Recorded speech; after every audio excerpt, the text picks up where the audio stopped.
Okay students, ఈరోజు మనం క్లాస్లో second order linear differential equations గురించి డిస్కస్ చేస్తున్నాం. ఇందులో మనము d² + 3d + 2 × y = e⁻ x + cos x. ఇంతకుముందు క్లాస్లో మనము q వాల్యూ =0 అయితే మనం ప్రాబ్లమ్స్ చేసాం. q =0 అయినప్పుడు ఓన్లీ yc మాత్రమే ఫైండ్ అవుట్ చేస్తాం. q ≠0 అయితే yc + yp ఫైండ్ అవుట్ చేస్తాం. ఓకే, ఇప్పుడు here given function f of d into y equal to q. Here q does not equal to 0. Here q does not equal to 0. Then ఈ process గురించి మనం discuss చేస్తున్నాం. ఇందులో మనము yc + yp కనుక్కోవాలి. కాబట్టి to find general solution equal to y = yc + yp వాల్యూని మనం ఫైండ్ అవుట్ చేస్తున్నాం. yc + ypని ఫైండ్ అవుట్ చేస్తున్నాం. కాబట్టి yc వాల్యూని ఫైండ్ అవుట్ చేయాలి. ఫస్ట్ ఈక్వేషన్ నెంబర్ 1 అనుకొని, ఇందులో మనం ఫైండ్ అవుట్ చేయాలి. కాబట్టి నేను ఇవన్నీ వాల్యూస్ ఫైండ్ అవుట్ చేసి అందులో సబ్స్టిట్యూట్ చేయాలి. అంటే ఈక్వేషన్ 1లో సబ్స్టిట్యూట్ చేస్తే జనరల్ సొల్యూషన్ అనేది వచ్చేస్తుంది. కాబట్టి మనం ఫస్ట్ టు ఫైండ్ yc అంటే వాల్యూ, yc అంటే హౌ టు ఫైండ్ yc అంటే ఫస్ట్ ఆక్సిలరీ ఈక్వేషన్ రాయాలి. ae అంటే ఆక్సిలరీ ఈక్వేషన్ అంటే f of d into y = 0 అని m లోకి రాసుకోవాలి. m లోకి చేంజ్ చేయాలి. m² + 3m + 2 = 0. m² + 3m + 2 = 0. దీనికి రూట్స్ మనం ఫైండ్ అవుట్ చేయాలి. మనకు ఫార్ములా తెలుసు, -b ± √b² - 4ac/2a. ఈ ప్రాసెస్ తెలుసు మనకి. ఈ ప్రాసెస్లో ఈ ప్రాబ్లమ్ సాల్వ్ చేద్దాం. కాబట్టి equal to -3 ± b² - 4a. a అంటే 1, c అంటే 2 by 2a అంటే 1 ఈక్వల్ టు ఎంత వస్తుంది? -3 ± √9 - 8/2 ఈక్వల్ టు -3 ± √9 - 8 అంటే 1/2. √1 అంటే వాల్యూ 1 -3 ±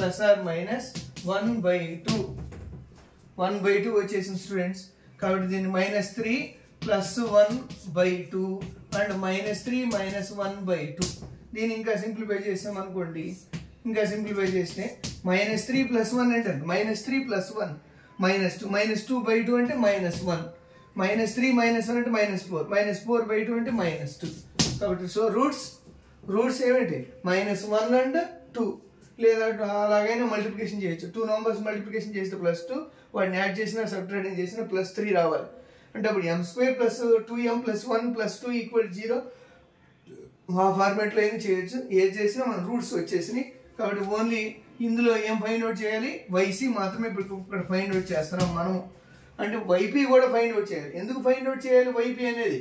ఇక్కడ q does not equal 0 అయినందువల్ల yp కూడా ఫైండ్ అవుట్ చేయాలి. ఇప్పుడు yc కనుక్కున్నాం. ఇక్కడ yc అంటే వాల్యూ. ఇక్కడ వాల్యూస్ రెండు సపరేట్గా నంబర్స్ వచ్చినాయి. కాబట్టి c1 e⁻−1x + c2 e⁻−2x. This is right answer. Okay, అంటే ఈ రూట్స్ని ఈ ఫార్మాట్లో రాయాలి. దీన్ని yc అంటాం. ఓకే, ఇప్పుడు నెక్స్ట్ మనము ypని ఫైండ్ అవుట్ చేయాలి. yp అంటే 1/f of d of q equal to 1/f of d. f of d అంటే value d² + 3d + 2 into q value. What is q? e⁻−x + cos x. అదనమాట, e⁻−x + cos x. అంటే ఈ format రాయొచ్చు. ఈ procedure ఈ వాల్యూస్ని ఇక్కడ 2 ఫంక్షన్స్ ఉన్నాయి. కాబట్టి 1/d² + 3d + 2 into e⁻−x + 1/d² + 3d + 2 into cos x. ఈ టాపిక్స్ ఇది ఇలాగా. దీన్ని yp1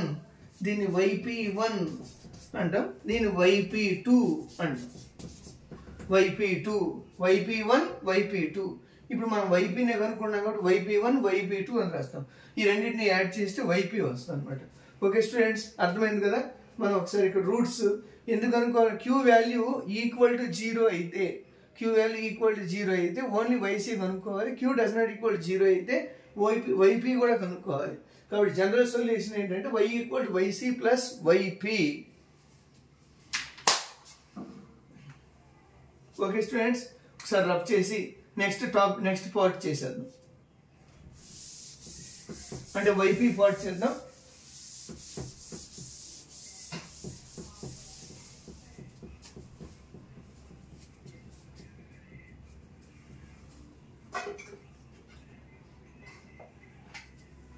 ఓకే స్టూడెంట్స్, ఇప్పుడు ఫస్ట్ పార్ట్ వైపీ1 చేస్తున్నాం.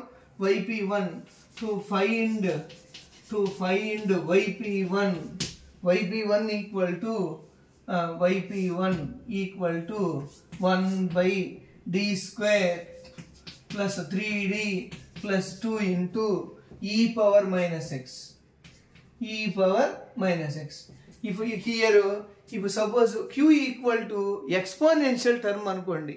ఇప్పుడు suppose q1 equal to e power minus X అనుకోండి, అంటే e పవర్ మైనస్ ax అనుకోండి, ప్లస్ ax అయినా మైనస్ ax అయినా, put d equal to a put d equal to a. ఇది condition మనం నేర్చుకోవాలి స్టూడెంట్స్. ఇందులో ఏం నేర్చుకోవాలి మనము, suppose q equal to exponential term అయితే put d equal to a అనే సబ్స్టిట్యూట్ చేస్తే వచ్చేస్తుంది అనమాట. కాబట్టి 1 ఇక్కడ d ఈక్వల్ టు a అంటే వాల్యూ ఎంత, d ఈక్వల్ టు a అంటే -1. ఈ -1 ఇందులో సబ్స్టిట్యూట్ చేయాలి.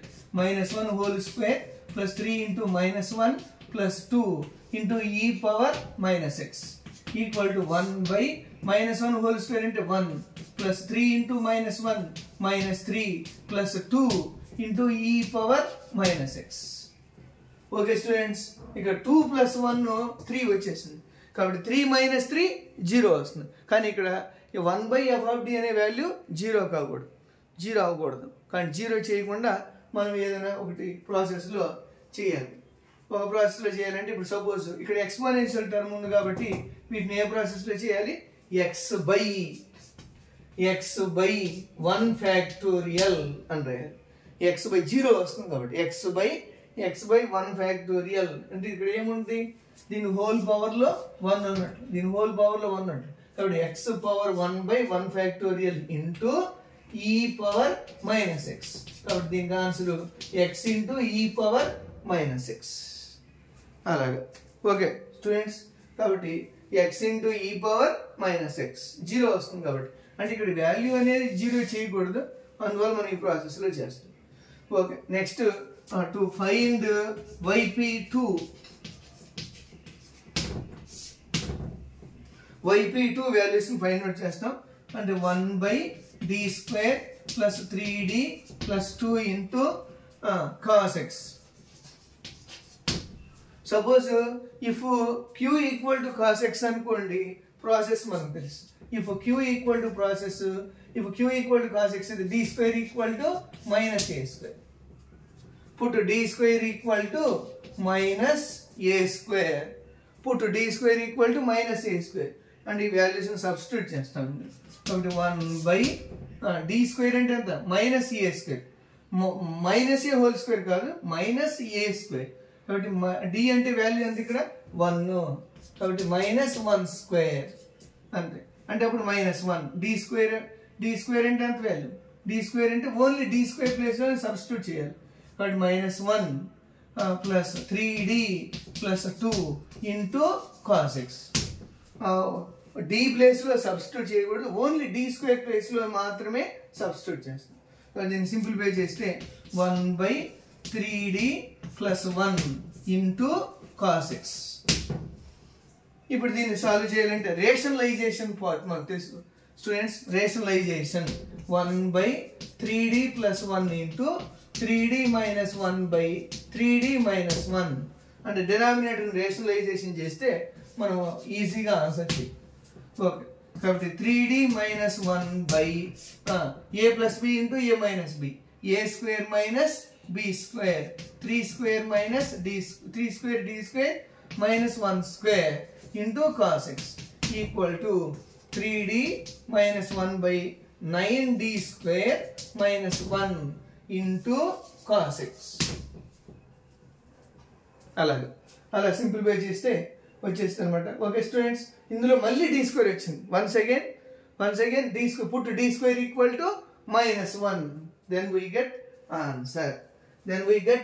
answer.